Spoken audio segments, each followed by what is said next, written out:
Good morning, friends. I am Ajukumar, the English trainer from English Academy, Pathanamthitta. We have 3 language system in Kerala syllabus.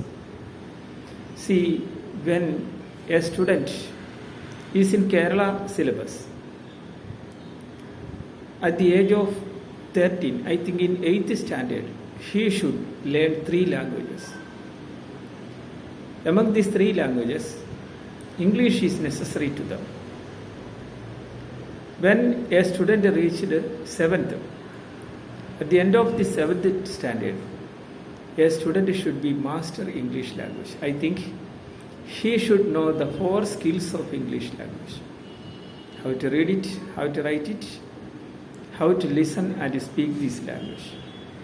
Otherwise, his studies become difficult. See, all other knowledge subjects are then learning in English, and the questions are application level. They think and write. It is not pre-planned. So language capability is very necessary in this time. They can get the answer, but how can they write these answers in exam? In this time, English language is necessary. So I again told you, at the end of 7th standard or at the end of 8th standard, a Kerala syllabus student must learn English.